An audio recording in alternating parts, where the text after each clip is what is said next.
అదేవిధంగా అధ్యక్ష పదే పదే ఈ ప్రభుత్వం వచ్చిందో రాలేదో దివాలా తీసింది, ఈ ప్రభుత్వం దగ్గర చెల్లిగవ్వలేదు, ఈ ప్రభుత్వం ఎట్లా నడుపుతారు, ఆ పథకం ఎట్లా చేస్తారు, ఈ పథకం ఎట్లా అమలు చేస్తారు, మీ దగ్గర నగదేడుంది, వాళ్ళ ఆలోచన ఎట్లుందంటే అట్లా జరిగితే బాగుండు, వీళ్ళు దివాలా తీస్తే బాగుండు, ప్రజలకు ఏం అందకపోతే బాగుండు, ప్రజలు ఇబ్బందులలో ఉంటే బాగుండు అని ఉట్టి మీద పిల్లి శాపనార్థాలు పెట్టినట్టే ఉంది అధ్యక్ష. పిల్లి శాపనార్థాలకు ఉట్టి తెగిపడుతుందా అధ్యక్ష? అట్లనే 9.5 సంవత్సరాల అధికారంలో ఉన్న మీరు కనీసము 100 రోజులు కాకముందే రోజు పొద్దున్న లేస్తే ఈ శాపనార్థాలు ఏంది అధ్యక్ష? నేను మీకు గుర్తు చేయదలుచుకున్న అధ్యక్ష, వాళ్ళు అధికారంలో ఉన్నప్పుడు గత ప్రభుత్వ ఉద్యోగులు ఇక్కడ ఉన్నారు, బయట కూడా ఉన్నారు.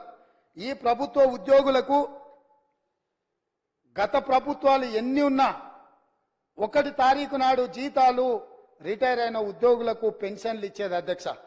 కానీ గత ప్రభుత్వం 25 తారీఖు వరకు విడతల వారీగా ప్రభుత్వ ఉద్యోగులకే జీత భత్యాలు ఇవ్వలేనంత పరిస్థితి, ఆర్థిక సంక్షోభాన్ని కల్పించి మొత్తం రాష్ట్రాన్ని దివాలా తీపిచ్చి ఈ రాష్ట్రంలో ఉద్యోగస్తులకు జీత భత్యాలు ఇవ్వని పరిస్థితులు కల్పించి ఆ స్థితిలో రాష్ట్రాన్ని మాకు అప్పచెప్తే కష్టపడి ఆలోచన చేసి విధి విధానాలను సవరించుకొని మా ఆర్థిక మంత్రి, మా ఉప ముఖ్యమంత్రి బట్టి విక్రమార్క గారు కష్టపడి మొదటి నెల 4 తారీఖు లోపలనే జీత భత్యాలు ప్రభుత్వ ఉద్యోగుల ఖాతాలు వేసినాం.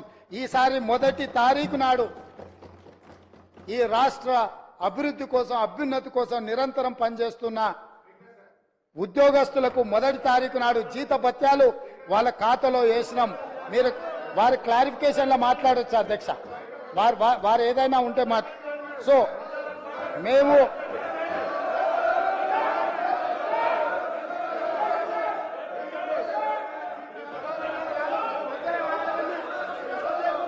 అధ్యక్ష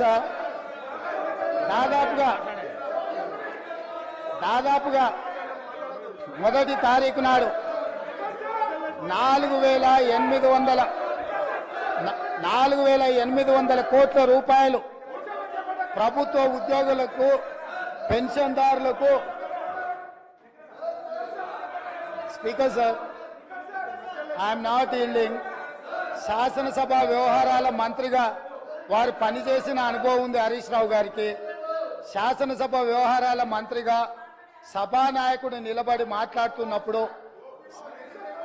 కనీస గౌరవం కానీ పాటించాల్సిన బాధ్యత వారి మీద ఉన్నది. కాబట్టి ప్రభుత్వ ఉద్యోగులకు, పెన్షన్దారులకు ఈ నెల మొదటి తారీఖు నాడు మేము జీత భత్యాలు వాళ్ళ ఖాతాలో వేసినాం అధ్యక్ష. కనీసం ఈ విషయమైనా వారు అభినందిస్తారేమని మేము ఆలోచన చేసినాం అధ్యక్ష. అయినా వాళ్ళకి మనసు రాలేదు అధ్యక్ష. ఎందుకంటే ప్రజాస్వామిక పరిపాలననే వాళ్ళకు నచ్చదు. కాబట్టి వాళ్లకు అభినందించాలన్న ఆలోచననే రాలేదు అధ్యక్ష. అదేవిధంగా పదే పదే రైతు బంధు గురించి, రైతు బంధు పడలేదని, రైతులను నిజంగానే వీళ్ళు రాజులను చేసినట్టుగా ఇట్లాంటి మాటలతో ఇంకా భ్రమలు పెట్టాలనే ప్రయత్నం చేస్తున్నారు అధ్యక్ష.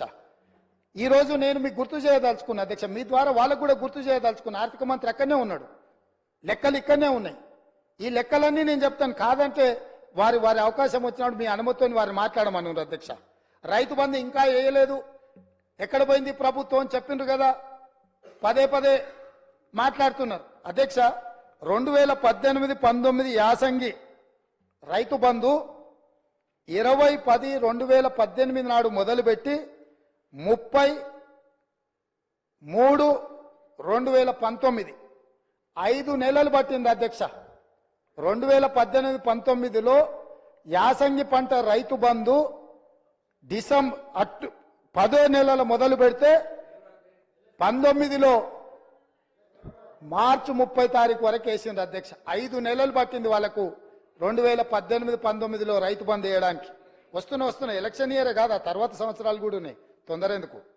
19-20లో యాసంగి 28-1-2020 నాడు మొదలుపెట్టి 23-10-2020 9 నెలలు పట్టింది అధ్యక్ష.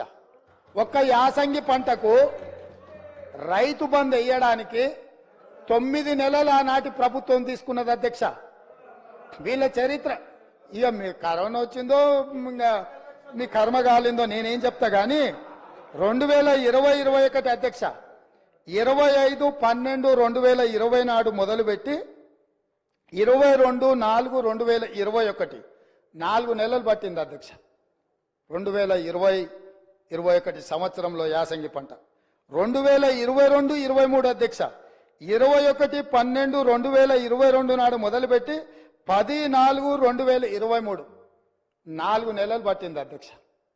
ఒకసారి అడుగుతున్నాం ఎన్నికలు అంటుండ్రు, రెండోసారి అడుగుతున్నాం కరోనా అంటుండ్రు, మూడోసారి అడుగుతున్నాం మా మామ చెప్పలేదు అంటున్నారు, నాలుగోసారి అడుగుతున్నాం అల్లుడు తిరగనికి పోయినని చెప్పేటట్టు అధ్యక్ష. ఎట్లా అధ్యక్ష మీ పరిపాలన? స్పష్టంగా అధికారిక లెక్కలు ఈ రకంగా చెప్తుంటే మేము వచ్చిందే మొన్న 60 రోజులు కాలేదు, ఆల్రెడీ మేము క్లియర్గా చెప్పినాము 100 రోజుల్లో వాటిని పూర్తి చేస్తామని. అయినా అప్పుడే రైతు బంధు ఇవ్వలేదు అని గగ్గోలు పెట్టి రైతులను రెచ్చగొట్టాలన్న ప్రయత్నం చేస్తే రైతులేమన్నా అమాయకుల అధ్యక్ష? వాళ్ళకి తెలీదా ఎవరి చిత్తశుద్ధి ఏంది, ఎవరి ఆలోచన ఏంది, ఎవరు ఏం చేస్తుండ్రో, ఎవరు ఏ రకంగా వ్యవహరిస్తుండ్రో తెలీదా అధ్యక్ష?